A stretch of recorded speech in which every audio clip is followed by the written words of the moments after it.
Buenas tardes, nos agarró de sorpresa, pensamos que iba a haber una pausa y que después regresaríamos, pero no fue así, entonces no le habíamos pasado la presentación de PowerPoint. Primero quiero comentarles que para mí es un honor participar en este coloquio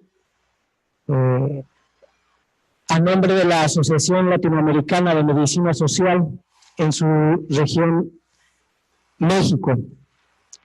Y es un honor porque, como han escuchado a lo largo de la mañana, la mayor parte de los ponentes se ha adscrito o se ha formado en la medicina social. Y la medicina social latinoamericana surge en la década de 1970 como una forma de pensamiento crítico hacia el sistema y hacia la forma en la que se viene pensando la salud. Esa forma de pensamiento crítico incluía no solo los aspectos biológicos, sino los aspectos sociales, y empezaron a generar una corriente cuya fuerza se centraba en la determinación social, en el concepto de determinación social de la enfermedad.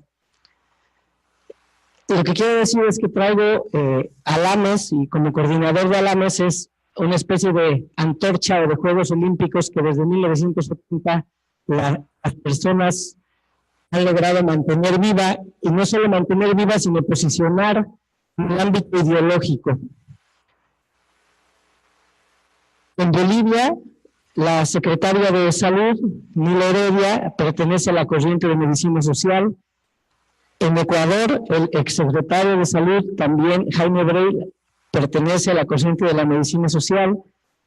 Oliva López, que acaba de presentar, es también maestra o ha sido maestra, mi maestra en ese campo de la medicina social y la salud colectiva.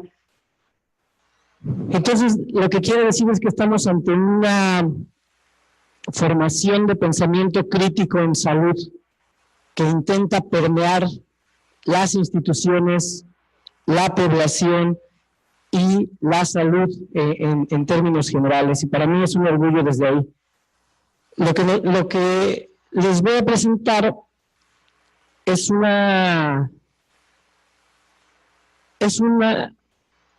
los resultados de un foro que realizamos en la Ciudad de México el 14 de junio de este año, antes de que se realizaran las elecciones y que ganara Andrés Manuel López Obrador. Ese foro estuvo constituido en dos partes. La primera parte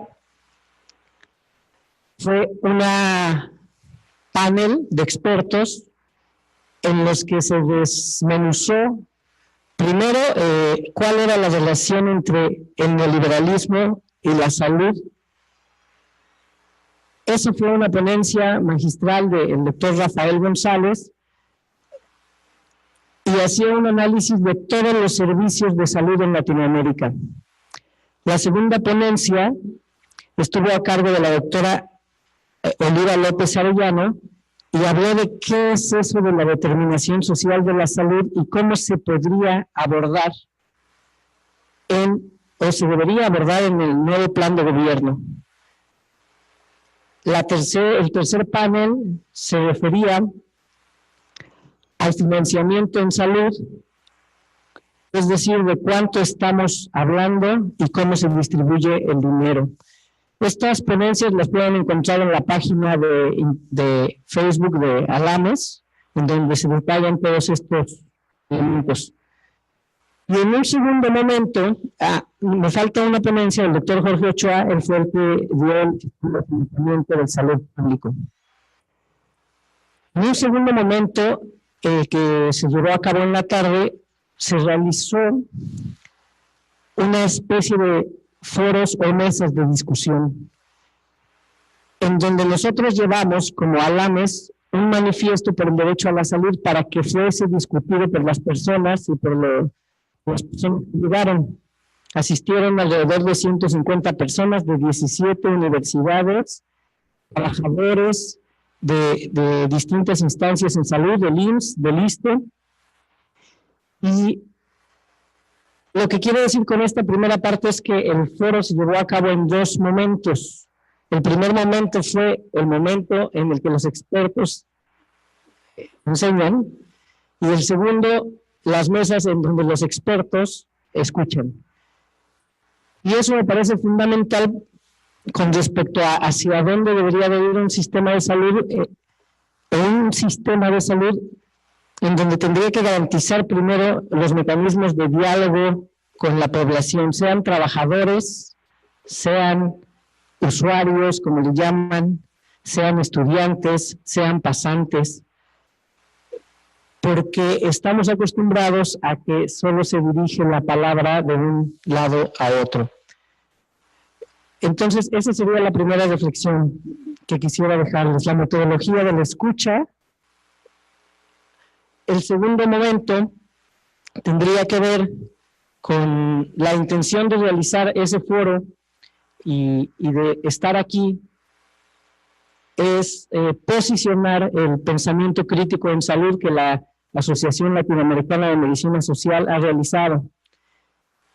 Y yo resumiría con pensamiento crítico en salud en esta frase que nos da un sociólogo, que dice que el pensamiento crítico nos da la posibilidad de proporcionarnos a la vez los medios para pensar el mundo tal y como es y tal y como podría ser. Y de eso se ha estado hablando en esta sesión. De la utopía, de cómo debería de ser el modelo de salud en esta cuarta transformación.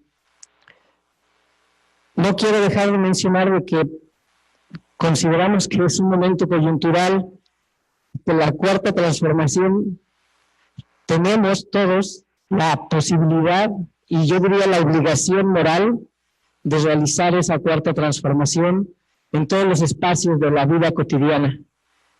Y se va a dar con su participación y sin su participación. Y el problema es que si es sin su participación, va a quedar blanda, enclenque, amorfa, va a quedar hueca, ¿no? Pero el proceso ideológico por el que estamos pasando, sea uno panista, priista, posrevista, estamos ante una posibilidad en términos del sistema de salud que no ha existido, como decía el doctor Alfaro, en 50 años. Es una invitación a que se sumen, independientemente del partido al que cada uno pertenezca, porque de lo que estamos hablando es de la atención a las personas que en algún momento nos va a tocar recibir. Entonces, la participación de Alames, están invitadas dos compañeras, que es la doctora Alier y la doctora Mónica Carrasco. Ellas pertenecen a Alames Chiapas. Nuestra participación será mi ponencia. Les vamos a mostrar un poco cómo fue el foro, que es lo que les acabo de mencionar. Voy a abordar el tema de muerte materna y atención calificada del parto. Posteriormente, Mónica nos va a ayudar a entender, a mí me parece increíble el trabajo que hace Mónica, cómo se desaparece el dinero en el Seguro Popular. Nos va a llevar de la mano de manera magistral para decir, esto llega y ¡fum! Se difumina el dinero.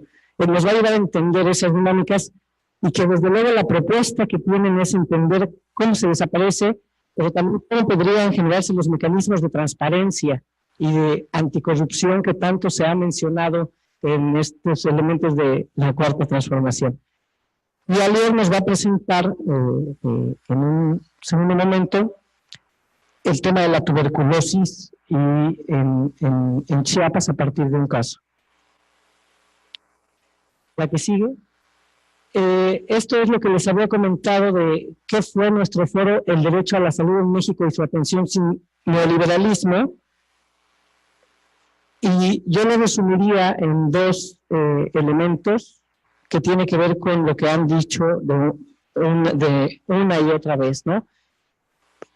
Tener la mirada en el derecho a la salud y en el derecho a la protección a la salud. La que sigue. Hacer un manifiesto como Alames fue una tarea difícil. Eso estoy hablando del proceso de ponernos de acuerdo en qué queremos manifestar y cómo.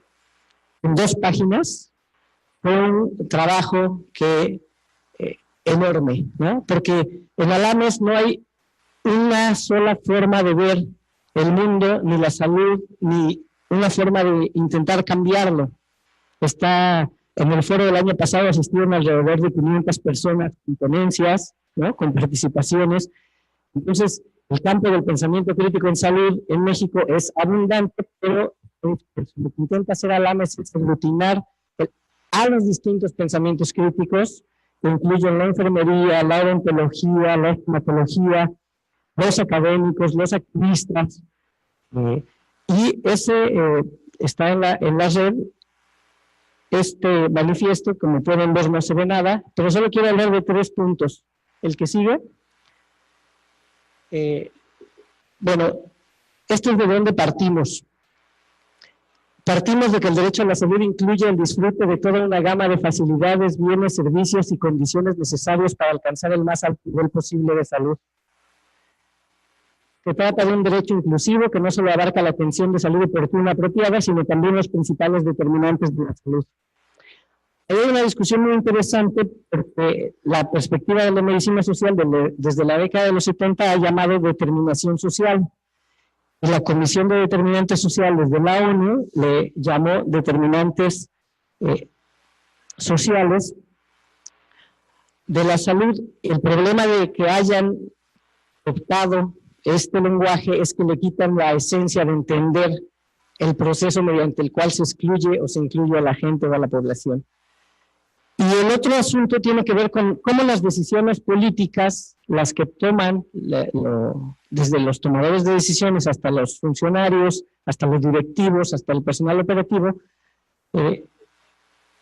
cómo buscan en todo momento garantizar y ampliar el ejercicio del derecho de salud. Por ahí citaban en algún momento la Observación General 14 y el artículo 1, en donde se plantea que todos los funcionarios públicos en el ejercicio de sus funciones son responsables de garantizar el derecho a la salud, ¿no?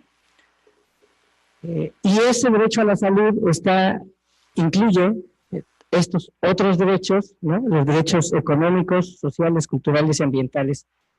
Ese es para nosotros el punto de partida, porque si nosotros partimos desde otro lugar que no sea el del derecho a la salud y el derecho a la protección a la salud, nos metemos en un terreno, a una utopía, o un planteamiento del sistema de salud al cual no queremos llegar. La que sigue. Y en esa discusión, en las mesas de discusión del foro, nada más quiero retomar que el enemigo, no sé si llamarlo así, que el enemigo es el sistema capitalista y el neoliberalismo, ¿no? Que ya explicaron hace un momento, y que en la medida que va privatizando a partir de distintos elementos y va ocupando los espacios a partir de la subrogación, de las afores, ¿no?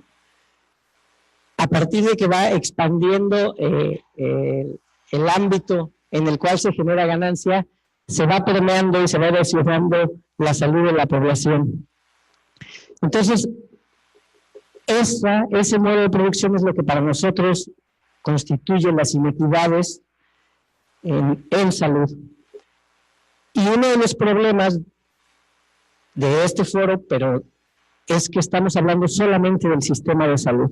Y el gran reto es pensar la propuesta en salud desde la determinación social, que incluye y que su gran reto es el sistema de salud, la atención a la enfermedad, que no es un reto menor, como ya vimos. Otra de las discusiones que se dieron, la que sigue, por favor, tenía que ver con esto que se ha realizado aquí durante todo el día. cómo tiene que ser el sistema de salud en México y qué es lo que ha excluido. Ha excluido a la medicina tradicional, luego entonces habría que incluir en ese sistema la medicina tradicional.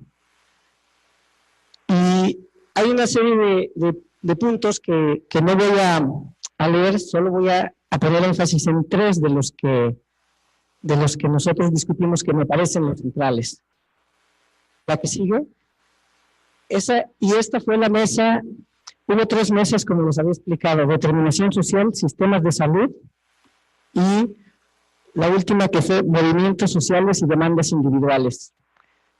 En esta lógica que les decíamos sobre la metodología de cómo escuchamos a las personas o a los que quieren demandar algo, se tiene que abrir un espacio. Y la cosa más importante de este espacio es que activistas y trabajadores de la salud tienen muchas claves de hacia dónde se tiene que dirigir esto, porque son los que mantienen el sistema de salud, los trabajadores, y los usuarios son los que los padecen. Y hubo una serie de principios en este foro y una serie de líneas estratégicas que los activistas y los trabajadores nombran desde estos paradigmas que mencionaron en la mañana, que eran, si nosotros tuviéramos que tener principios, serían 3: democratizar, desmercantilizar y descolonizar el sistema de salud. Es decir, avanzar hacia eso en otra lógica y en otros términos que hoy en la mañana expusieron muy bien. La que sigue. Y esta es una invitación a leer el proyecto 18 de López Obrador, en el cual se encuentran los principios rectores, entre los cuales se encuentran el buen gobierno, universalización, equidad, enfoque de promoción, interseccionalidad, evaluación, transparencia, rendición de cuentas. Han planteados en el proyecto de López Obrador previo a que ganara, ¿no? Este está en la página, se llama Proyecto 18, la que sigue, y se basa en 12 principios, en 12 líneas estratégicas, perdón, que tiene que ver con lo que han dicho durante toda esta mañana. Y ahí lo que me parece importante, que es un instrumento de diálogo político en términos de qué fue lo que prometieron, qué fue lo que prometió López Obrador, y es una herramienta, según nosotros, de exigibilidad de las promesas o de lo que nosotros, los que votaron o los que no hayan votado, los mexicanos, los 30 millones que votaron, si alguien lo leyó, pensó que esto se iba a hacer realidad, ¿no? Entonces, este proyecto 18, que tiene las líneas de acción 12 y los principios rectores, me parece que puede ser un instrumento para cualquier trabajador o estudiante en la salud. Sobre todo, hay un ámbito también que se refiere a la investigación en salud, y es muy bueno el proyecto, es muy amplio, y desde nuestra perspectiva también tiene muchas carencias, pero solo con que se llegue a avanzar en la mitad de eso que se está planteando, sería una revolución para el sistema. La que sigue, por favor. Y los 3 planteamientos en los que nos vamos a centrar las compañeras y yo son estos que diría yo, quiero que se lleven algo. ¿Qué es lo que estamos demandando como utopía, como lugar al que queremos llegar? Y es que el próximo sistema de salud que se impulse sea un sistema de salud universal, público y gratuito. La segunda, por favor, que ese modelo requiere un modelo de educación, promoción y prevención basado en el territorio, redes comunitarias y formación social en salud. Y el que sigue, y que necesita mecanismos transparentes de compra de medicamentos, contratación de personal, construcción de infraestructura y compra de insumos. Vamos a poner 3 ejemplos para que vean de qué es lo que estamos hablando y cómo se podría hacer esto. La que sigue. Y quiero hacer mucho énfasis en que los que gobiernan, supongo que lo tienen claro, están encargados de gobernar sobre la vida y sobre lo vivo de un territorio. Por eso la propuesta de hacerlo a partir del territorio. Y gobiernan sobre la vida y administran la vida, administran la enfermedad, administran la salud y administran la forma en la que se atiende a la salud y a la enfermedad. Eso es una cuestión política clara. Y para los que van a gobernar en Chiapas, van a gobernar a alrededor de 5 o más de 5 millones de personas. Es decir, de eso estamos hablando. Se gobierna sobre la vida de las personas. Ese es el poder que tienen.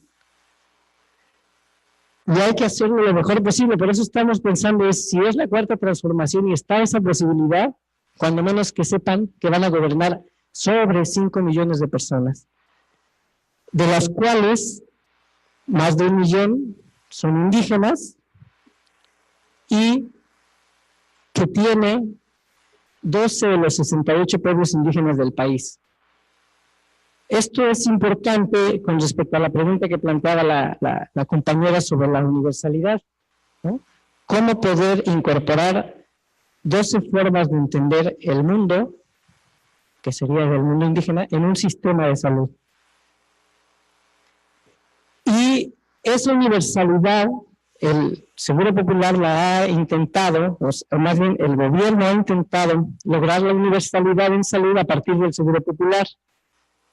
Ustedes pongan Seguro Popular en Google y les va a aparecer que Chiapas el día de hoy se ha convertido en uno de los 3 estados que más afiliados tiene, ¿no? Y son alrededor de 3.6 millones. Es una bandera política en la que dicen nosotros estamos avanzando y ya toda la gente tiene su cobertura. Ustedes conocen más la situación, la que sigue, por favor, al respecto. Y quiero generar 2 ideas con respecto a qué nos referimos con interculturalidad y con universalidad. Cuando se generan los objetivos de desarrollo del milenio, que en el 2009 se llevan al rango constitucional en Chiapas, se plantean disminuir la mortalidad materna en 3/4 partes, aumentar la proporción de partos con personal capacitado. La que sigue, evidentemente no se logra ni en México ni en Chiapas,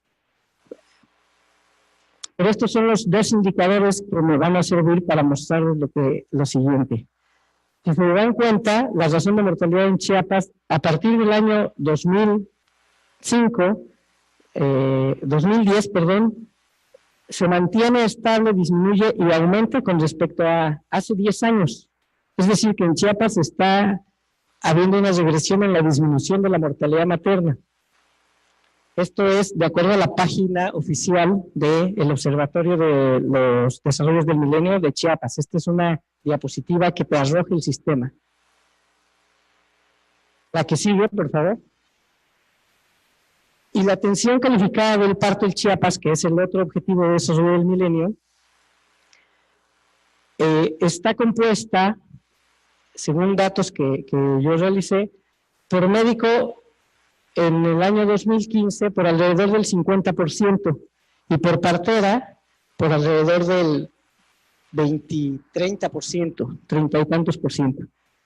Esto para mí es muy importante, y cuando la medicina social habla de una perspectiva sociohistórica, se refiere a ver cómo ha avanzado o no la atención calificada de parto en un territorio específico, en Chiapas, en Ocosingo, y nos permite ver hacia dónde queremos ir. Y según el objetivo de desarrollo del milenio, tendríamos que ir hacia el aumento, porque está demostrado a nivel mundial que si se atienden las mujeres con un médico, ellos tienen la capacidad de resolver, la capacidad resolutiva ante esas enfermedades. Y las parteras no. Entonces la apuesta es a disminuir la atención de la partería y aumentar la del médico. La que sigue. En Chiapas eso es inverso todavía. No está la de México, pero si viéramos la de México, lo único que hay que hacer es invertir el patrón a nivel nacional. En Ocosingo, la atención del médico está en alrededor del 25%, la atención calificada del parto por médico. Estamos hablando, insisto, 5 millones de personas en Chiapas. 226,000 personas en Ocosingo, ¿no? La que sigue. Estamos hablando del gobierno de lo vivo, y aquí esta es una gráfica a nivel nacional sobre la distinción de en qué servicios de salud se mueren más. La parte más ancha corresponde a las personas que tienen seguro popular. La parte de hasta arriba corresponde a los que no tienen seguridad social ni seguro popular, y la parte de abajo a nivel nacional, que se ha mantenido estable en porcentaje y en número, menos del 25% siempre, es el porcentaje de muertes que tienen seguridad social. Es esto. En los últimos 16 años. La que sigue, por favor. Regresamos. Para nosotros es muy grande la crítica que hay hacia el seguro popular, que ya han dicho de manera reiterada, por reducirse a este paquete básico, y cómo a partir de generar programas que excluyen, se decide la forma de vivir, o quiénes merecen vivir y quiénes no, ¿no? Entonces, a cualquiera que diga, tú quieres estar o quieres tener seguro popular, yo diría, híjole, la pienso, ¿no? A lo mejor que me atiendan en la seguridad social porque presenta los menores índices. La proporción de población en México que tiene seguridad social y la que no es 50-50 aproximadamente. Por eso estas tasas, aunque son proporciones, son preocupantes, porque los muertos los ponen, el 80% de los muertos los ponen los que tienen seguro popular y los que no tienen seguridad social. De las muertas cada año, y eso se ha mantenido. Y, por otro lado, el paquete del seguro popular, el CAUSES, incluye 1,356 diagnósticos, incluye otras intervenciones, es distinto, pero estoy hablando de diagnósticos. Y el IMSS cubre 14,900 diagnósticos. Es decir, eso es una decisión clara de qué le doy y a quién le doy qué. Es una decisión política, y por eso nosotros estamos en total oposición a que se siga manteniendo esa distinción de a quién le doy mejores servicios y a quién le doy peores. La que sigue, por favor. Y aquí la tabla no se ve tan claro, pero en esta parte del seguro popular se ve cómo aumentó el número de porcentaje de partos en Chiapas, cómo pasó en el año 2004 del 1%, a medida que aumentaba la afiliación, en el 2010 el 32%, en el 2015 59% y en el 2006 67% de las defunciones maternas en Chiapas se presentaban en el seguro popular. En tanto que los que no tenían ninguna, en esta parte, los que no tenían ninguna afiliación iba disminuyendo del 53 al 43, al 25, al 4, al 15 hasta llegar al 16. Es decir, se afilia a la gente al seguro popular y en la medida que se afilia no puede resolver el problema de la mortalidad materna en Chiapas. Esto está tomado en la base de datos abiertos de mortalidad materna del 2002 al 2016. La que sigue. Y por eso planteamos que esto es una cuestión política. En el municipio de Ocosingo, en la cabecera municipal, durante todo este periodo del 2002 al 2016, en todo el municipio se presentaron 37 muertes. Y donde más se presentaron en todos estos años fue en la cabecera municipal, 15, y en Betania, 9. Entonces, para mí es muy clara la decisión de no fortalecer el sistema de salud público cuando se muere una y otra y otra y otra mujer cada año. Es decir, sabemos dónde se van a morir. Ese es un ejemplo, el de Ocosingo. Y se van a morir en la cabecera municipal. Y sabemos también dónde se van a morir, en Betania, ¿no? Se mueren en los hospitales. Es decir, la capacidad resolutiva y los servicios que se les da a la población indígena son de esa calidad. Pero no solo a la población indígena. La que sigue, por favor. También a cualquier trabajador de la salud que se enferme, le van a dar ese tipo de servicios. La que sigue, nos regresamos por favor a la anterior. También a cualquier trabajador de la salud le van a dar ese tipo de servicios. Lo que quiero decir con esta política pública es, se le está dejando morir a las mujeres indígenas, o si yo fuese el estadista, y sé que el siguiente año se van a seguir muriendo en Ocosingo, algo tendría que hacer. Y para mí en eso radica la cuarta transformación, en no dejar morir a la gente, cuando menos. Ahora, darle una calidad de atención con respecto a la universalidad que están planteando, es otro tema, pero es fundamental no tener ese tipo de filosofía y de política en salud. Estas parteras de Muquenal, tal vez muchos los conocen, me las presentó una doctora que es la doctora Luz María Soto Pizano, y fue secretaria de Salud de la Mujer en la jurisdicción de Ocosingo. Ella falleció en el Hospital de las Culturas y se enfermó y no le hicieron un diagnóstico ni tratamiento oportuno sus compañeros. Es decir, no es algo personal, es una cuestión estructural. Estamos hablando de que se murió la secretaria de Salud de la jurisdicción sanitaria de Ocosingo. De ese es el tamaño y la magnitud de lo que estamos platicando el día de hoy. Porque lo que le pasó a la mujer indígena, le pasó a la doctora y compañera Luz María Soto Pizano. Se murió en sus propias instalaciones de salud, porque no había una ambulancia con terapia intensiva, y porque no tenía un diagnóstico oportuno, y porque no tenían muchos diagnósticos. Y a eso están expuestos, y ahorita estamos expuestos todos los que estamos aquí. Ahorita, lo bueno es que está el hospital de alta especialidad, entonces me quedo tranquilo. Estas parteras de Muquenal, y por eso retomaba el tema de la interculturalidad, llevan alrededor de 20 años sin una muerte materna y trabajando de manera conjunta con la Secretaría de Salud, con recursos irrisorios.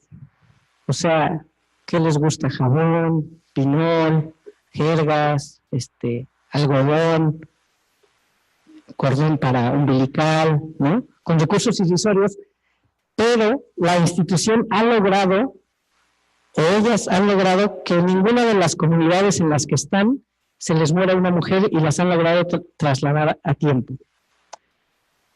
Hay un estudio que yo realicé con respecto a ella, y tocando el tema de la privatización, está la iniciativa de Salud Mesoamérica, que muchos conocen, y esa iniciativa está ahí. Y el testimonio del médico con respecto a cuál es el papel de las parteras en ese espacio o a nivel estatal, es que lo que buscan es aumentar el parto institucional e indirectamente terminar con la atención y con los partos comunitarios. Me parece preocupante las políticas que se hacen a partir de la iniciativa de Salud Mesoamérica, porque como mostré anteriormente, son las responsables de la atención del parto y no hay una capacidad institucional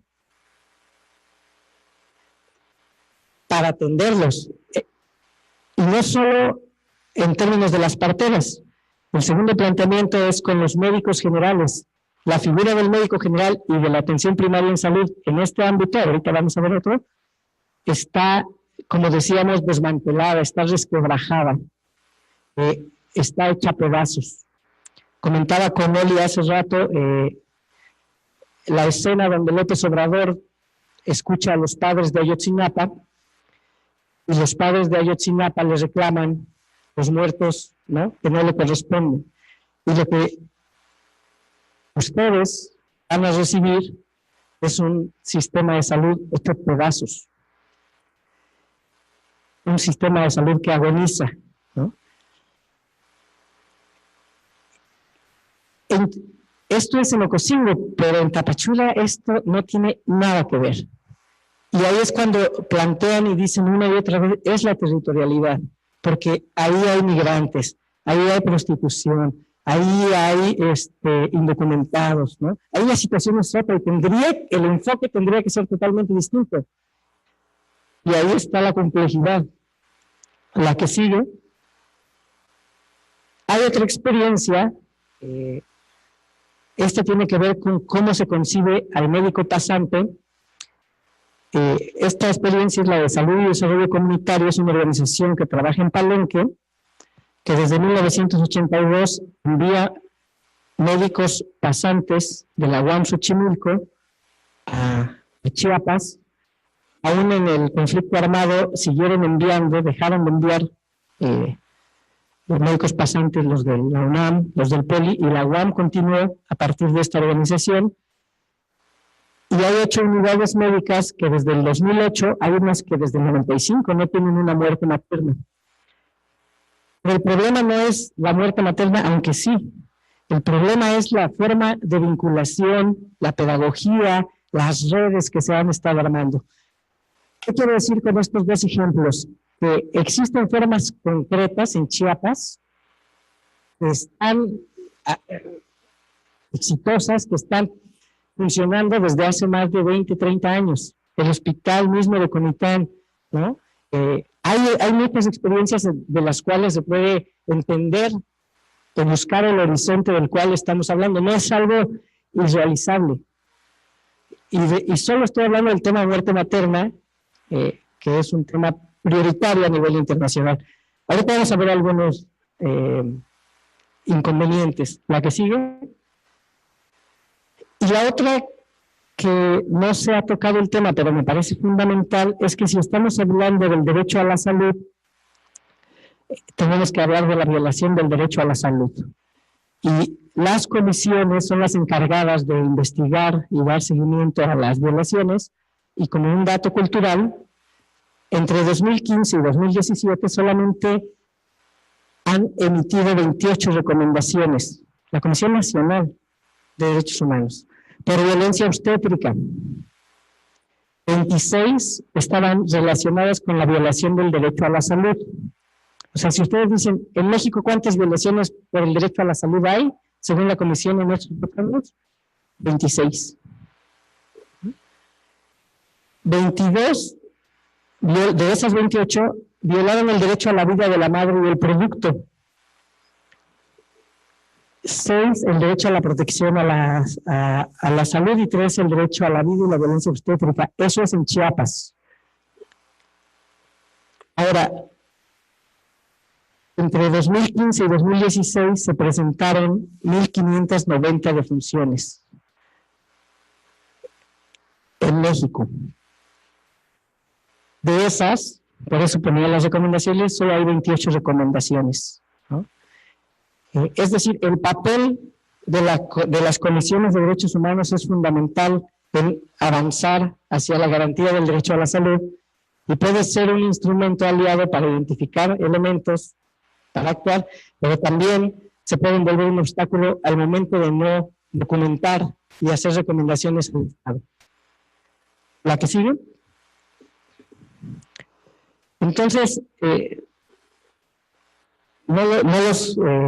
con esta parte voy a terminar la primera participación, la otra ya solo es de conclusiones, pero les pediría que en estas primeras conclusiones que quiero plantear, pues ustedes vayan haciendo sus propias conclusiones. Es decir, y si las pueden escribir, y además en un papelito que nos las regresen, porque de lo que se trata es o de aumentar la esperanza o de aumentar la desesperanza con respecto a lo que viene para todos, ¿no? Y en ese sentido quisiera recuperar todos estos conceptos que se han venido vertiendo, y es una línea es el derecho a la salud y el derecho a la protección de la salud. Y esa es una vía legal, y el Estado tiene la responsabilidad de garantizar, y como vimos, en cada muerte hay una violación clara del derecho a la protección de la salud que no se documenta. Entre el 2002 y el 2016 hubo alrededor de 15,000 muertes maternas. La guerra del narcotráfico ha traído más de 200,000 muertes, pero estamos hablando de 15,000 muertes maternas que se pudieron haber evitado y no se hizo nada para hacerlo. Es una violencia sistemática que se normaliza y además se normaliza que se mueran las indígenas. Entender esto, determinación social de la salud y fortalecer el sistema de salud público. Y esa tarea es una tarea de todos y de todas, ¿no? O sea, la corrupción la tenemos al lado, ¿no? Y nos ponemos en pie entre compañeros médicos, entre residentes, entre enfermeras. O sea, la tarea es titánica, pero si no la hacen ustedes, si no la hacemos nosotros, nadie la va a hacer. Y digo ustedes porque hay cierta conciencia para estar en este foro. Esto que han comentado miles de veces de que sea universal, tiene que ver, público y gratuito, tiene que ver con cómo se le da un servicio a unos y a otros. Es un gran avance que a los senadores se les haya quitado el seguro de gastos médicos mayores, porque implica lo que les decía, ¿quién merece vivir? Pues los senadores, y quién no, pues los indios y los campesinos y los que no tienen trabajo por flojos. Es esa lógica del capital de distinguir por qué unos valen más que otros, por qué a unos se les da más recursos que a otros. Y un sistema de atención primaria en salud basado en el territorio. Estamos hablando de la singularidad y de los problemas propios que tiene, que solo conocen cada uno de ustedes. Las investigaciones en salud se han hecho desde estas perspectivas biomédicas que planteaban en algún momento, y la transparencia y rendición de cuentas que nos va a hablar la compañera Mónica. Y solo quiero poner énfasis en esta frase que dice un filósofo que se llama Michel Foucault, que hay que defender la sociedad. Y hay que defenderla en términos de clase, pero también en términos de la otredad, ¿no? Lo que le pasa al indígena me pasa a mí también, y eso, por eso ponía el ejemplo de la doctora Luzma, que luchó por mejorar la salud materna de las comunidades indígenas y terminó siendo víctima de eso que quería transformar. Somos la misma cosa y habría que luchar por nuestras demandas, pero por las de al lado. Y eso le pasa a las parteras. Las parteras solo quieren ser reconocidas, los médicos quieren mejores sueldos. Cada uno está viendo por sí mismo, pero no somos capaces de ver al otro. Y estamos, insisto, en el inicio y en la posibilidad pequeña de empezar a ver cómo podemos ayudar y defender el derecho a la salud de la otra y del otro, que también es mi derecho. Entonces vamos a pasar con la compañera Mónica, que nos va a desglosar el tema del seguro popular y la transparencia.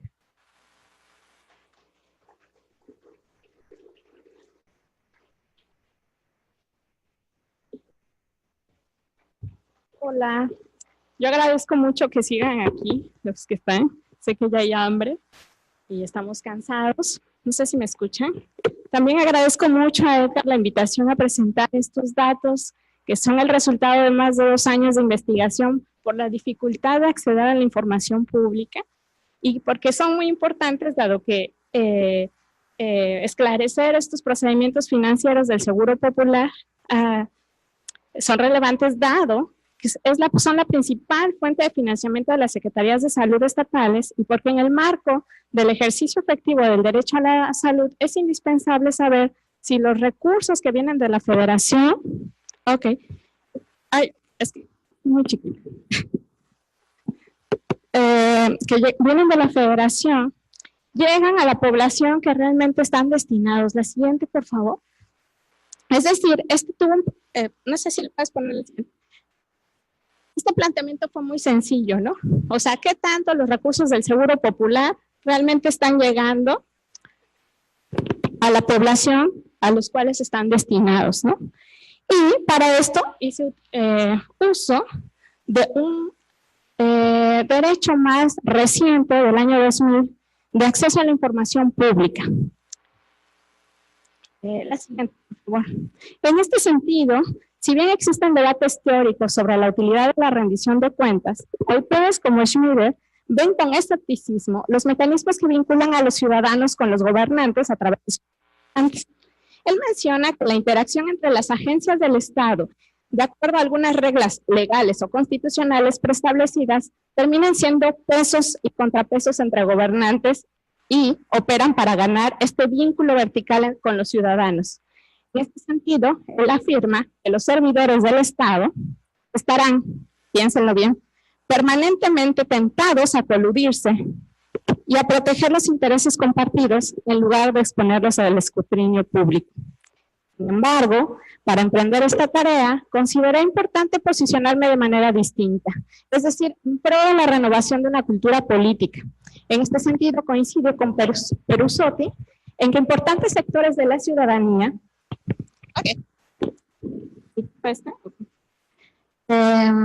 nos negamos a cumplir un papel meramente pasivo, limitado a la delegación electoral, y asumimos una supervisión constante de nuestros representantes para asegurar que los comportamientos estaban dentro de las normas de responsabilidad dan legitimidad representativa.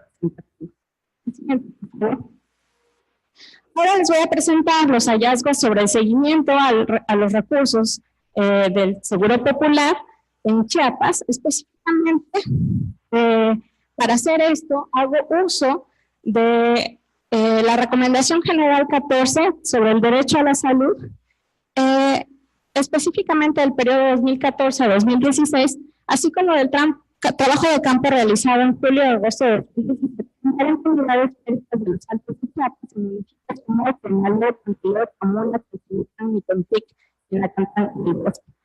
Así que, si bien la observación general 14 dice que tenemos derecho a un sistema de protección social en salud que brinda oportunidades iguales a todos para disfrutar del más alto nivel de salud, menciona elementos esenciales interrelacionados del derecho que ya se han estudiado acá, con disponibilidad, accesibilidad, calidad, estabilidad. Ponen específicamente la disponibilidad, es decir, contar con el número suficiente de recursos, establecimientos, bienes, servicios públicos para atender a la población. La siguiente diapositiva, por favor. En estos sentidos, sabemos que desde el 96 se impulsa una reforma al sector salud y se empieza una estrategia pues, de mercantilización de los servicios de salud. En este sentido, se crea el Seguro Popular, se sigue un modelo que se llama pluralismo estructurado y como podemos ver, se separan las funciones que tanto han mencionado los colegas anteriores y se pone en énfasis en función de articulación. Se delega a la Comisión Nacional de Protección Social en Salud y a los regímenes estatales de protección social en salud, que ellos serían los encargados de la administración de los fondos y la compra de los servicios de salud. Para la provisión se sigue utilizando la infraestructura de los servicios estatales, pero también abriendo la posibilidad para subcontratar a personal médico, farmacéuticas, empresas privadas, para proveer insumos y servicios de atención. Es así que se separan estas funciones, como mencioné anteriormente, pero para el caso del Seguro Popular, y aquí abro una ventana de oportunidad, se firman acuerdos, convenios entre la Federación y los estados para recibir estos recursos. Y estos convenios son públicos. Estos convenios podemos darle seguimiento justamente porque lo son. La siguiente diapositiva, por favor. Es importante mencionar que el Seguro Popular ha estado plagado de observaciones de la Auditoría Superior de la Federación. Y no es nuevo el caso. En 2017, ayer salió en el periódico que ya están dando respuesta a toda esta opacidad que se generó de 185 millones de pesos en Chiapas, ¿no? Pero esto tiene una historia. En 2014, a finales, se creó una modificación a la Ley General de Salud para transparentar los recursos y darle mayor responsabilidad a los regímenes estatales para supervisar y administrar el ejercicio. En 2015, y justo en junio de 2016, la jurisdicción de Chiapas hay una huelga de los trabajadores por falta de medicamentos e insumos para operar. O sea, imagínense, ya se habían tomado medidas y de repente al año de la implementación de la ley. Por favor. Entonces nos preguntamos qué sucede con los recursos enviados por la Federación por concepto de este anexo en Chiapas. ¿Por qué desde finales de 2015 y sobre todo en 2016 existe desabasto? ¿Por qué a pesar de paros activos, y esto lo podemos ver a la luz del tiempo, y levantamiento de huelgas, siguen las unidades médicas sin los recursos suficientes para proveer atención? La siguiente, por favor. Entonces, tratando de responder a esto, me fui a los marcos normativos e identifiqué que, bueno, ahí viene muy claramente cómo se distribuyen los recursos. Hay un envío de la federación en numerario, es decir, en recursos económicos y en especie. Pero dando seguimiento a los de numerario, los REPs abren cuentas en las tesorerías, en la Tesorería Federal. Los REPs van a aprobar y pagar a terceros. El gasto se realiza según el anexo 4 y unos 11 conceptos de gasto en donde especifican qué porcentaje se va para medicamentos y demás, pero no te dicen cómo llega ese dinero a las unidades médicas. Para eso la gente, ¿no? Los que pudieron darme una cosa, no todos accedieron. Entonces vemos que según algunos administrativos, esta es la ruta que sigue el recurso del anexo 4. El ISECH determina necesidades y elabora proyectos para ser financiados. Los REPs, otra vez, da suficiencia presupuestal, aprueba el pago directo de la TESOFE y la TESOFE directamente efectúa el pago a las empresas, al área de recursos humanos y materiales del ISECH y de ahí, pues vía almacén jurisdiccional, el personal va por insumos o las farmacias surten. Aquí es otra área de oportunidad, porque resulta que también en el trabajo de campo, en las unidades médicas, pues no llegaban, el personal decía, bueno, si quieres medicamento, ven por él, porque ya no hay gasolina para llevar los medicamentos a las unidades médicas. ¿No? Las farmacias que surten una serie de cosas, no necesariamente era lo que pedían las unidades médicas. Lo siguiente, por favor. Entonces, también checando el presupuesto, había destinado a Chiapas, hice 2 solicitudes de información pidiendo lo mismo, que en el año 14, ¿cuánto se había destinado por anexo 4? Y hablamos de 3.805 millones de pesos en general, pero en 2015, cuando según la normatividad ya tendría que estar comprobado, pues aparecía como no ejercido. Cuando hice la entrevista con esta persona importante de la Secretaría de Salud, me dijo, no, ahora en 2015 ya está comprobado. Y resulta que cuando vuelvo a pedir la información, desaparecen 68 millones de pesos. Información oficial, ¿eh? O sea, 2 veces pedí la información del año y de repente desaparecieron 68 millones de pesos. La siguiente. Ahí pues, vemos cómo se empieza a filtrar el dinero. Y bueno, vemos en qué se gastó y vemos que la información pública en 2014 sí aparece en los portales del INAI y encontramos que hay 54.7 millones a sociedades anónimas. Fíjense hacia dónde se va el dinero. O 10.3 millones a personas físicas, pero 26,000 pesos al ISSSTE en estos intercambios de servicios, o 19,000 pesos a Cruz Roja Mexicana, o el caso ya extremo de personas que se llaman Z o MU, ¿no? En cambio, para 2015, esta información ya no me apareció. Tuve que pedir la información, me hicieron pagar copias, metí recursos sin conformidad y una serie de cosas. Y bueno, ¿qué es lo que pude observar? La siguiente, por favor. Y vuelvo a hacer el diálogo con la observación general 14, en donde dice que las violaciones de las obligaciones de proteger dimanan del hecho de que un Estado no adoptó todas las medidas necesarias para proteger a las personas contra violaciones del derecho a la salud por tercero. Es decir, que el Estado no regule las actividades de particulares grupos o empresas, pues es una violación. Y pues entonces empieza el ciclo de corrupción. Corrupción, falta de recursos, mala atención médica. La siguiente, por favor. Después, justo en esta información que pagamos y que nos dieron, vimos que había 3 principales distribuidores de medicamentos en Chiapas y me puse a buscar quiénes eran ellos y cómo estaban en ese periodo. Y resulta que Sabe Distribuidores pues, le pertenece a Javier Salazar, el cual se encontraba inhabilitada desde 2015 para venderle a entidades de gobierno. ¿Cómo vendieron a Chiapas? No sabemos, ¿verdad? Nadro Sapi, de CB, acusados de realizar una práctica monopólica absoluta al comprar a su principal competidor, Marzam, por los Panama Papers, en la distribución de medicamentos en México, cuyo dueño es Pablo Escandón Cusi, que casualmente es el presidente del Consejo Directivo de FunSalud, o sea, de los impulsores de la reforma, o sea, de esta pluralismo estructurado además. Distribuidora DISUR, en donde el Sindicato Nacional de Trabajadores de Salud de la sección Morelas denuncia en 2015 que el gobierno estatal había comprado vacunas a esta empresa prácticamente, pero nunca se realizó el proceso de investigación. La siguiente. Pero pues no solamente tuvieron problemas con las empresas transnacionales, sino también resulta que hubo problemas con los empresarios locales, que se van a huelga en 2016 por falta de pago. En marzo de 2016 se inicia el pago de deudas, se cancelan contratos con Disur y Exfarma por incumplimiento, y los empresarios chapanecos organizados exigen el pago de 115 millones y la renuncia al titular del ICE. El secretario de Salud reconoce que al menos en 31 clínicas estaban cerradas, incluso días después de su inauguración. Se habló también de hacer una auditoría por parte del diputado Morena, y bueno, esta es la información reciente que les mencioné al principio. La siguiente, por favor. Bueno, la observación general 14 dice que también los estados tienen la obligación especial de proporcionar seguro médico y centros de atención de la salud necesarios a quienes carezcan de los medios suficientes, y al garantizar la atención de la salud, proporcionar servicios de salud e impedir toda discriminación basada en motivos internacionalmente prohibidos. Y lo que vimos en campo es que, bueno, pues no todo el mundo se puede afiliar al Seguro Popular, y tampoco es una garantía que te afilies, por lo que habíamos dicho, ¿no? Te piden INECUR, incluso hasta ultrasonido a embarazadas para poder afiliarse al Seguro Popular, ¿no? En comunidades marginadas. El personal de salud, sí vimos que hay a lo mejor ese 30% que mencionaba Oliva, que se las ingenia para atender, incluso para registrar de otra forma, para poder darle atención a los pacientes. No encontramos centros de salud cerrados, aunque siguen recibiendo financiamiento. Y bueno, muchas unidades acreditadas que no tienen el personal médico adscrito, ni pasantes, solamente son auxiliares los que están al frente de las unidades médicas. Así que,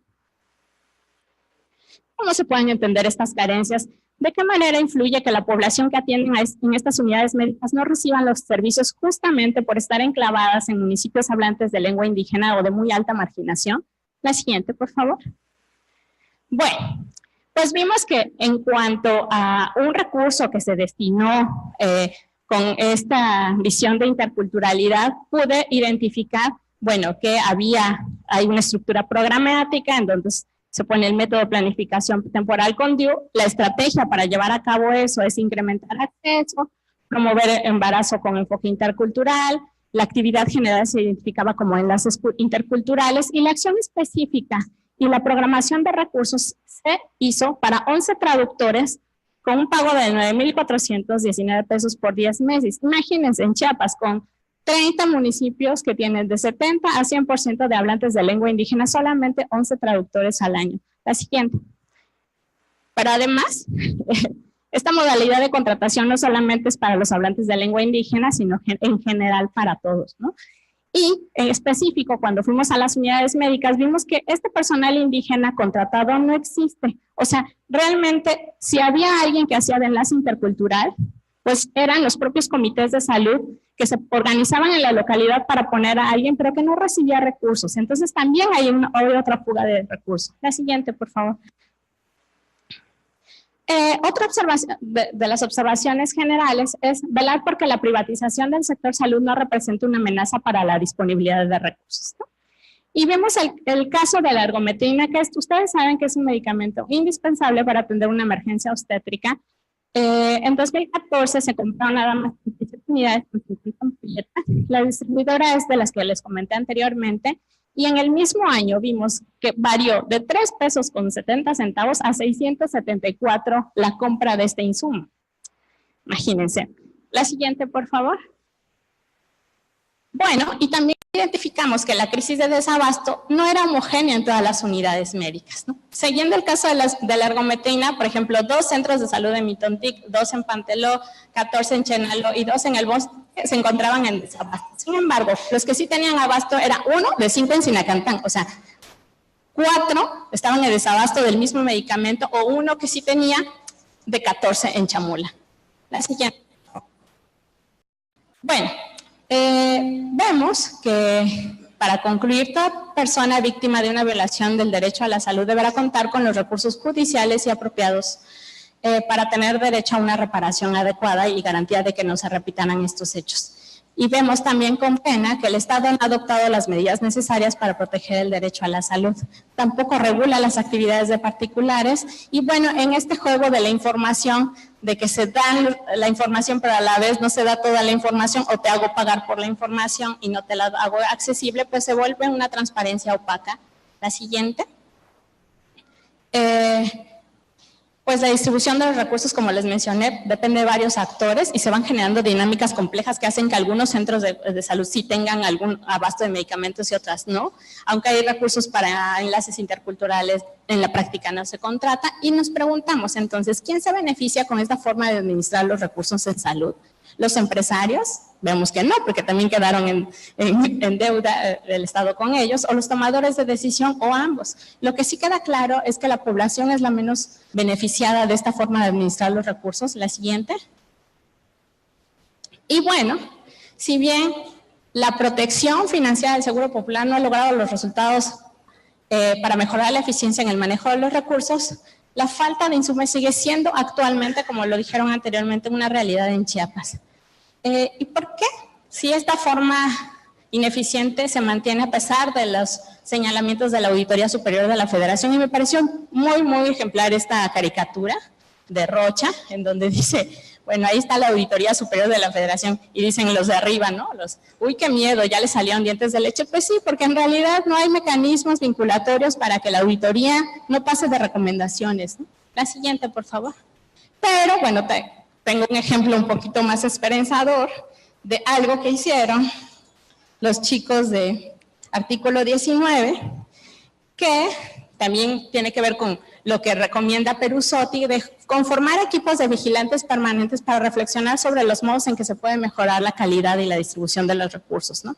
En este caso, no sé si conozcan la historia, que se ha vuelto un ejemplo. Hay un video en internet por si quieren verlo, de cómo poner al servicio el derecho a la información de salud, de información pública. Y se trata de un trabajo realizado por Artículo 19, donde una líder comunitaria que enfrenta diversos obstáculos para acceder a un servicio médico de calidad en su comunidad y comunidades aledañas, con orientación de su amiga, quien basada en experiencias de otras comunidades, deciden solicitar información a la Secretaría de Salud y descubren que existe un presupuesto asignado para que el médico acuda todos los días a su comunidad y para tener abasto de medicamentos, sin pagos de cuotas extras, como usualmente sucede.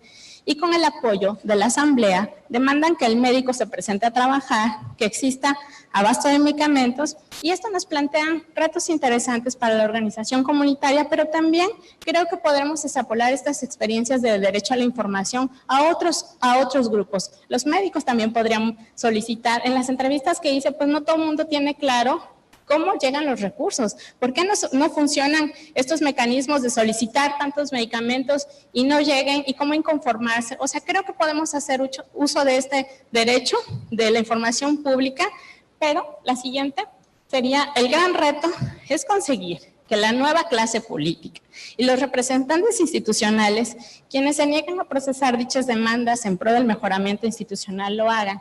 Y quiero pues aquí reconocer que sí hay una esperanza ante el cambio de gobierno y también ante el cambio de gobierno estatal, ¿no? Porque ya me enteré de unas cartas que escribieron ONGs pidiendo al nuevo secretario de Salud que las personas que dirijan al ISECH tengan las siguientes características. Imagínense: conocimiento y sensibilidad, por supuesto, formación técnica en salud pública, pero sobre todo honradez probada y compromiso para la rendición de cuentas, autoridad moral y credibilidad, capacidad administrativa, actitud y capacidad de diálogos con ONGs, sociedad civil, sensibilidad de género y conocimiento de derechos humanos. Esto ya lo están haciendo las organizaciones de la sociedad civil con el gobernador electo, y creo que todos tenemos que hacer nuestro granito de arena para participar y formar parte de esta transformación. Muchas gracias.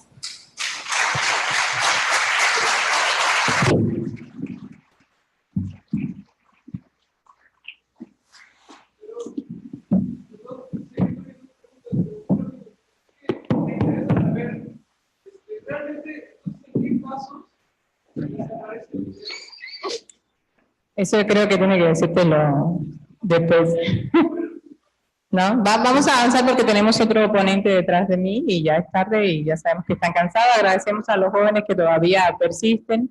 Ahora yo les voy a presentar un caso de la vida real, ¿verdad? Porque se ha dicho desde la academia, desde lo teórico, las implicaciones que tiene el neoliberalismo, las implicaciones que ha tenido la transformación de los sistemas de salud en América Latina, las implicaciones que ha tenido la transformación de la salud como derecho a la salud como mercancía.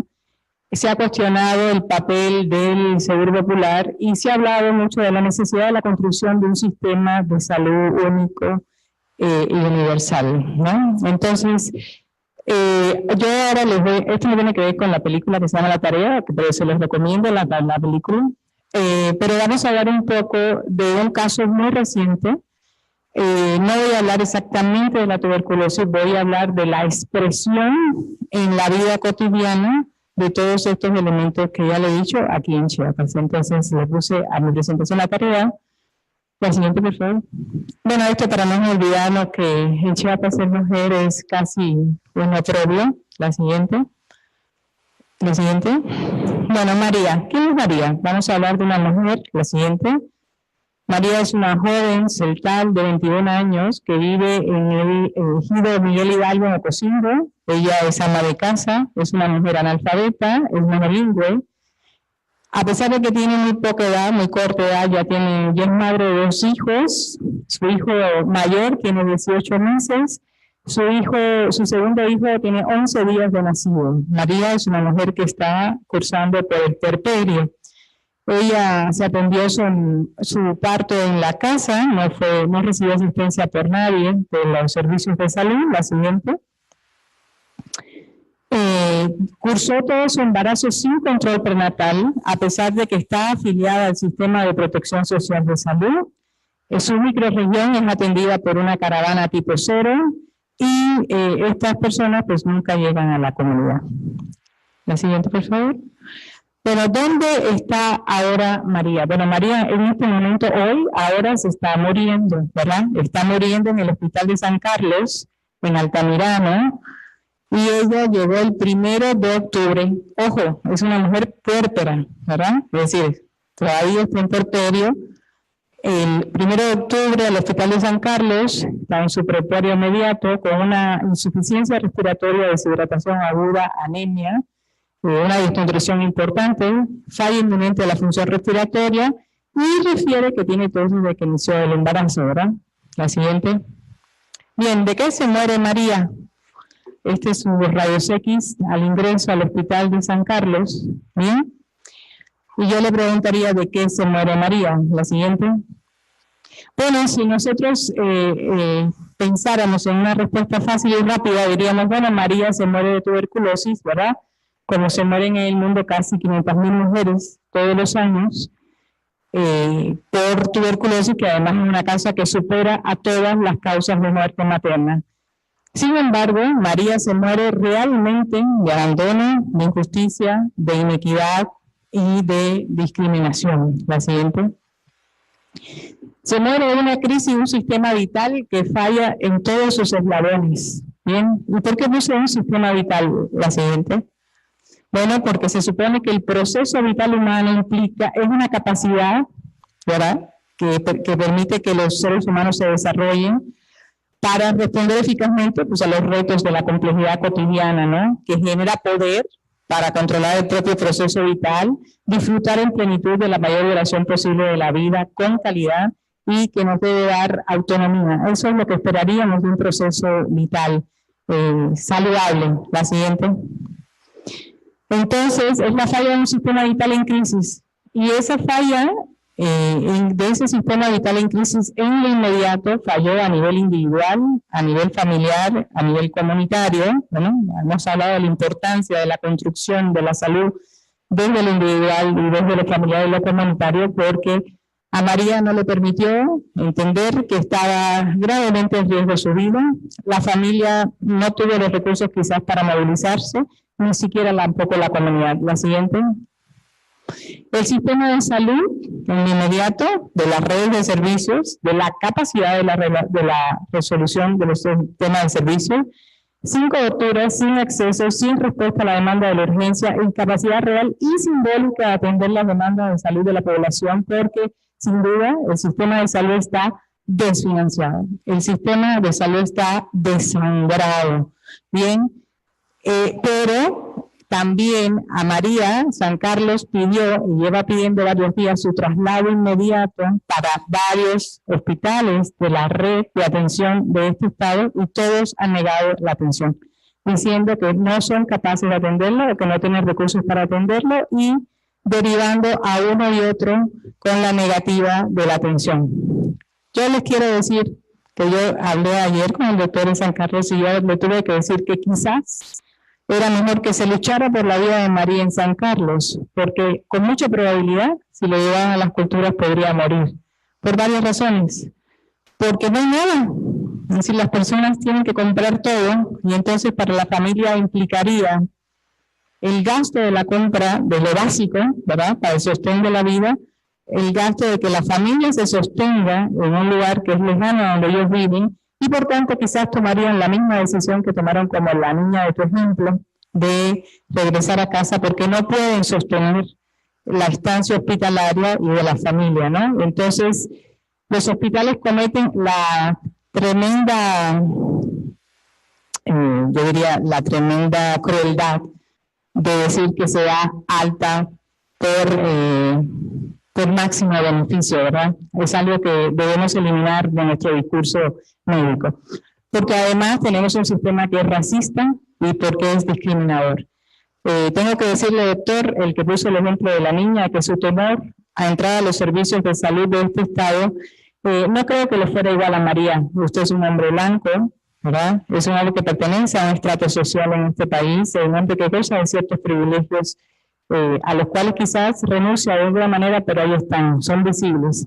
La siguiente.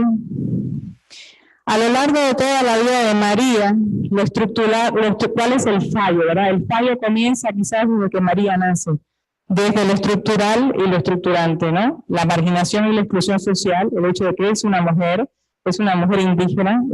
indígena que además vive en un entorno rural, bien, y todo eso implica que ella es una mujer que no sabe leer y escribir, jamás ha ido a la escuela, fue una mujer que se embarazó siendo una mujer muy joven, adolescente, que no ha tenido acceso a los servicios de salud, tiene evidentemente varias barreras de género que le impiden movilizar recursos para su proceso vital, y cuando digo de su proceso vital va desde ir a la escuela, desde comer, desde moverse para salvarse la vida, y una muerte violenta por una enfermedad prevenible. Si María muere, lo interesante de este caso es que ella es una puérpera, ¿verdad? En este estado parece que la muerte materna es lo único que importa, pero no importa porque María no se va a morir de muerte materna directa, María se va a morir de tuberculosis. Y entonces en ese caso, pues podemos actuar pareciera, porque se muera. La siguiente. Entonces, en la Estrategia Mundial para la Salud de la Mujer, del Niño y del Adolescente, que está planteada, hay 3 elementos muy importantes, la siguiente, que tienen que ver con sobrevivir y que están alineados a las metas y objetivos del desarrollo sostenible, la siguiente, prosperar, la siguiente, y transformar. Entonces, ¿qué nos queda a nosotros, ¿no? A nosotros y a nosotras, a todas las personas que están aquí, porque obviamente estamos implicados en la transformación? Pues que no tengamos más Marías, ¿no? El marido, no se los dije, pero también se está muriendo de tuberculosis internado en Altamirano. Entonces, creo que esta es la expresión cotidiana de lo que sucede en Chiapas. Esta es el resumen, ¿verdad?, de todo lo que se ha dicho aquí hasta ahora. Es la expresión máxima de que la desigualdad, la inequidad en salud y la pérdida del enunciado fundamental que debe guiar políticamente a este país, que la salud es un derecho, es inminente recuperarlo. Muchas gracias.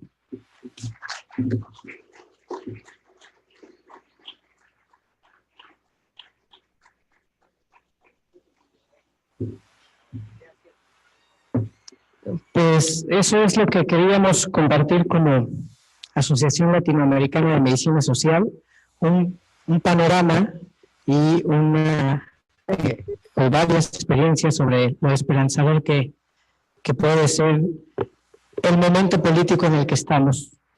Y quisiera cerrar con la frase de una partera con la cual estaba platicando el tema sobre interculturalidad en una mesa, en una comida, y habló una chica que se llama Fabiola y empezó a decir la interculturalidad en salud y tal, de aquí de Chiapas. Y al final le comento a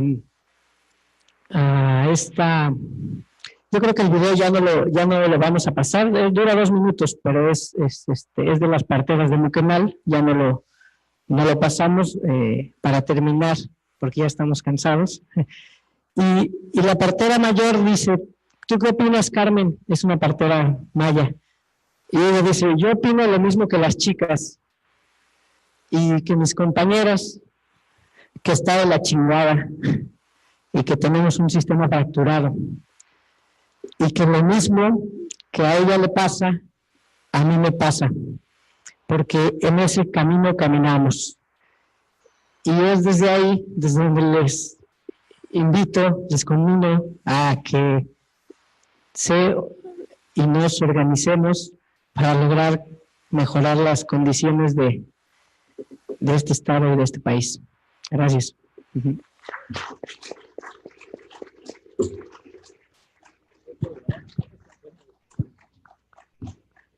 Muchísimas gracias, agradecemos al maestro Edgar Bautista Jiménez y bueno, con esta conferencia pues nosotros damos por concluido, no sin antes pedirles por favor que nos acompañen para hacer la entrega de los obsequios regionales. ¿Tiene una pregunta, doctor? Sí, a ver, vamos a darle, permitamos al doctor José Manuel Pérez Tirado elaborar la pregunta, si es tan amable, por favor. Sí, primero pues felicitarlos por el tipo de charla que nos traen. Y otra de las cosas, una participación que queríamos tener precisamente derivado para la ponencia que cada uno tuvo la intervención, es en el caso, por ejemplo, el primero, yo creo que sí es importante también establecer ciertas estrategias en este proceso de transformación, pero hay que apostarle, y algo que nos ha tocado vivir, porque en el tercer nivel tal vez nosotros hemos tratado de involucrarnos más con el segundo y el primero para ver qué es lo que sucede, porque a final de cuentas a nosotros, para la atención de la patología compleja, hemos tratado de hacernos esas preguntas. ¿Por qué nos están llegando tan complicadas? Tocó un tema muy importante para nosotros, que es lo de muerte materna, porque al inicio no teníamos como así una atención en realidad para la paciente obstétrica complicada. En la actualidad estamos involucrándonos en las reuniones, incluso con la parte del Estado, pero yo creo que deberíamos de partir de manera inicial, corregir las estadísticas, porque honestamente las estadísticas que se tienen en realidad son estadísticas con mucho subregistro. Todos los que participan en la elaboración de esta estadística definitivamente están como que condicionados a demostrar que no hay enfermedades aquí en nuestra región, cuando es todo lo contrario. Estábamos hablando hace un rato de mama. Nosotros estamos muy involucrados con el tema de mama. Y en la bibliografía existe, incluso si ustedes empiezan a buscar, que en el estado no hay esta enfermedad no es tan representativa. Cuando nosotros empezamos a hacer este tipo de procedimiento del que hablamos hace un rato, nos estamos llevando sorpresas en la estadística que estamos encontrando. Hay mucho subregistro. Tal vez esta estadística también de muerte materna representa tal vez un subregistro. Las personas en realidad en las que están haciendo estos registros, tal vez me esté metiendo en Honduras, pero pues en realidad todo lo que hemos analizado, a eso nos ha llevado. Las estadísticas no son reales. En nuestro estado hay mucho que hacer en relación a la estadística. O sea, debemos de involucrarnos como autoridades de salud, los que están, con relación al trabajo que se está haciendo en las áreas, o sea, ser muy operativos, no estar nada más en la oficina. Sí involucra mucho trabajo, pero sí es importante bajar a las áreas y determinar y estar analizando esta productividad, porque son estadísticas que no son, tal vez están a nivel de la dirección general, pero desafortunadamente quien aporta esas estadísticas, yo estoy seguro que hay subregistros. En relación a lo del seguro popular, es un tema con muchas interrogantes. Definitivamente nosotros al ser acreditados en el hospital para enfermedades, por ejemplo, para el Catálogo Universal de Servicios de Salud, en realidad para nosotros sí hemos visto de cierta forma una ventaja. Desafortunadamente, ¿cuál es el problema que yo creo que se ha suscitado? Que ese recurso, de alguna forma, bajaba al Estado y el Estado delimitaba hacia dónde llevar el recurso, ¿no? ¿A quién asignaba? Al principio, el recurso se asignaba de acuerdo a los afiliados, al número de afiliados, al padrón de afiliados, que yo creo que de cierta forma al inicio, al ir viendo esto, pues era algo inadecuado porque se empezaron a afiliar a medio mundo aquí en Chiapas. En Chiapas somos 5.300.000 aproximadamente habitantes en la última encuesta intercensal de 2015. Decían, bueno, le vamos a asignar el recurso a Chiapas y ya a partir de la parte administrativa el gobierno decidía dónde se iba. Las unidades se peleaban para tratar de generar que el establecimiento cumpliera con la cédula de acreditación para que se acreditara y el recurso bajara. Pero era un momento, se llevaban el instrumental para que se acreditaran y ya terminaba la acreditación y le asignaban el recurso. Hay que darle seguimiento y eso depende de las autoridades del funcionario público que en su momento está en el puesto. ¿Qué tenemos que hacer? A nosotros, de cierta forma, sin un recurso, cuando se hizo el cambio de que ya no dependiera del gobierno estatal y que validara el REPS, de cierta forma, las intervenciones, se ha venido trabajando de cierta forma. O sea, no todo ha sido...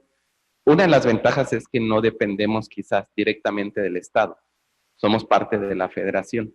Entonces, el recurso se llega a través de una cuenta al centro regional en la actualidad de todo lo que estamos haciendo.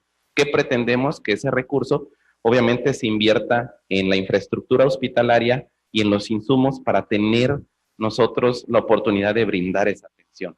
Bueno, estamos manejando de esa forma, ya que se tiene ese recurso, bueno, estamos tratando de manejar, como lo vuelvo a comentar, quizás porque dependemos de la federación, no del Estado.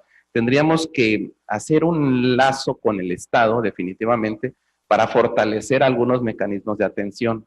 Y es lo que comentábamos, bueno, la parte que llegue en su momento a gobernar el Estado, bueno, que ya sabemos quién, pero en la parte de salud, que estén en mucha relación con nosotros, con la parte del tercer nivel, o sea, de lo que dependemos de la federación, porque a final de cuentas, en el caso de muerte materna, cuando incidimos en esta problemática, analizábamos los casos, incluso nos involucrábamos en las reuniones, pero hay que exigirle a los directivos también de los establecimientos del Estado lleguen a esas reuniones para que nos comprometamos en realidad, porque nosotros analizábamos, incluso nos tocó hasta ir a ver, por ejemplo, aquí en el hospital de Tapachula, a una paciente para ver cómo le íbamos a trasladar, porque también es otra de las partes.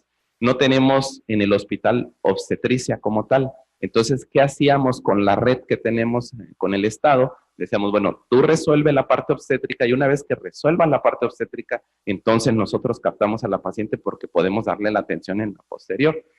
Pero bueno, tenemos que hacer ese tipo de estrategias, pero comprometer también a los líderes que están, los líderes hablando de los directivos, porque desafortunadamente no es nada más de salir en una foto, no es nada más de salir en un congreso, no, involucrarse con el proceso también, porque también así nosotros tenemos la fotografía del problema que se está. Hacemos lo de las perlas, la revisión de las perlas en el Comité de Muerte Materna, pero pues hay que comprometer porque nos hemos llevado bastantes sorpresas. Sorpresas como en la unidad sí había gineco, pero no había anestesiólogo. En la unidad sí había gineco, anestesiólogo, pero no estaba el del ultrasonido. Y tenemos que entrar de lleno a resolver la problemática si queremos hacer algo. O sea, no nada más por el temor a que de repente yo le diga algo al médico y se me venga encima el sindicato, ¿por qué lo estás? No, o sea, tenemos que en realidad todos sumar esfuerzos y como en algún momento dado planteábamos, ¿por qué no también meter a la sociedad como un auditor de qué es lo que estamos haciendo al interior de los hospitales? Un auditor, ¿por qué no se atiende a esta paciente? ¿Por qué no se ha dado la referencia? Porque uno a nivel directivo puede tener una muy buena intención, pero a veces en el proceso hay personal que limita. Por ejemplo, en este caso de Altamirano, por eso la intención, con la señora Adela, platicamos vía correo, de ver alguna estrategia para acercar este tipo. Ya lo estamos haciendo con compañeros en salud que aquí también están y que comentamos que íbamos a tener una reunión con todos para fortalecer una red donde podamos atender estas situaciones, o sea, acercar al tercer nivel. Yo siempre he dicho que la problemática está en que muchas veces los terceros niveles o los institutos nacionales, o sea, como que somos así la parte más alta y no podemos, no, tenemos nosotros que de esa experiencia que estamos teniendo del trabajo diario, poder contagiar al resto, al segundo, al primero, y decir, bueno, hay que retroalimentarnos de los casos que nos están llegando, porque nos llegan con problemas ya muy complejos o en tiempo, ya los tiempos muy desfasados. ¿Qué hacíamos con las pacientes que nos llegan ya muy complicadas como obstétricas al hospital? O sea, hay tiempos para poder, de cierta forma, incidir en el pronóstico de una enfermedad, pero nosotros tenemos que estar con mucha participación como directivos de un hospital, interesarnos, o sea, decir, a ver, dame lo de la referencia contra referencia. Nosotros pertenecer a los comités y, ¿por qué no? También a los ayuntamientos, designarles la responsabilidad. Tuvimos un caso en uno de los comités que la paciente falleció porque la paciente no se pudo trasladar de Motocintla para Huixtla porque la ambulancia del municipio no tenía para la gasolina. O sea, son cosas que también hay que asignar y entrar la responsabilidad hasta los ayuntamientos municipales. Tenemos que hacer algo, definitivamente es responsabilidad de todos, pero sí tenemos que hacer planteamientos reales y no que queden por escrito nada más, sino darle seguimiento, darle una continuidad, que eso es tarea también de todas las autoridades que en la actualidad vamos a tener.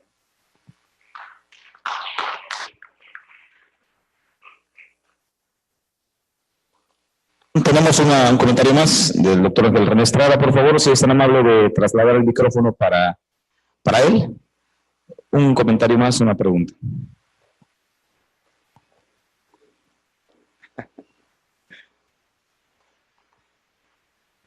Muchas gracias. Muy específico. Me parece muy adecuado que el doctor Edgar nos esté planteando que el rumbo, la gran visión sea el componente de salud del proyecto de nación. Creo que eso nos va a ayudar mucho en este esfuerzo prospectivo hacia dónde queremos llevar la salud, el sistema de salud, etc.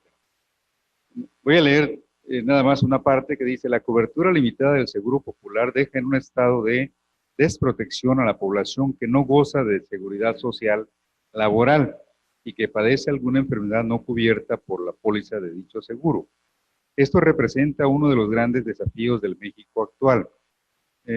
Nada más precisar, porque se ha tocado poco esto el día de hoy, y aprovechando la intervención del doctor Pérez Tirado, diría que uno de los componentes básicos que se tiene que resolver es lo que no cubre el Seguro Popular a nivel de alta especialidad: cáncer de pulmón, cáncer gástrico, etcétera, etcétera, etcétera. Y un elemento central que es la atención a los pacientes con insuficiencia renal crónica. Ellos se tienen que costear todos los gastos para la atención, y esto nos lleva hacia muertes prematuras, en fin. ¿Quiénes son esos que no están cubiertos, como decimos acá en el Soconusco, por nadie? Metemos la N, es la mitad de la población, es decir, la mitad que no tiene seguridad social, y en Chiapas es el 80% de la población que está fuera de este esquema. Lo mismo pasa con los niños. También hay una serie de patologías de alta especialidad que no están cubiertas por el sistema de protección social en salud, y esto es una de las tareas que no hay que perder de vista. El otro tema que se está planteando hoy en el mismo documento del proyecto de nación, componente de salud, se habla de que son 20.5 millones de habitantes que no son cubiertos por ninguna institución pública del país. Y se habla, por ejemplo, de que necesitamos por lo menos, es una cifra, yo digo que hasta conservadora, el 1% del Producto Interno Bruto para poder cubrir a nivel de este modelo básico en construcción y en formulación a este 20.5% de la población sin atención médica, y se habla de la necesidad de incrementar 0.5, o sea, la mitad, % del PIB 2019, 20, 21, 22, 23, hasta llegar a el 3%. Y eso significa, ese 0.5 son 100,000 millones de pesos anuales. Entonces, hago este apunte porque es importante no perder de vista el tema del financiamiento, porque parece ser que es un elemento central en la construcción de un servicio al que estamos aspirando. Gracias. Muchísimas gracias. Agradecemos el comentario del doctor José Manuel Pérez Tirado, así como del doctor Ángel René Estrada Arévalo. Y, por supuesto, agradecemos la presencia de nuestros invitados hoy ponentes, sobre todo al maestro Edgar Bautista Jiménez. Muchísimas gracias. Ya entregaron el reconocimiento por parte del doctor Omar Gómez Cruz. Y bueno, agradecemos esta vez a todos ustedes por su estancia esta mañana, muy productiva, y queremos invitarlos para el día de mañana. A partir de las 8:30 de la mañana va a haber un registro previo y las conferencias iniciamos nuevamente actividades a partir de las 9 de la mañana. Muchísimas gracias. Con esto concluimos la jornada del día de hoy. Sí, muchísimas gracias. Mañana nos vemos a partir de las 8:30. Que tengan muy buenas tardes.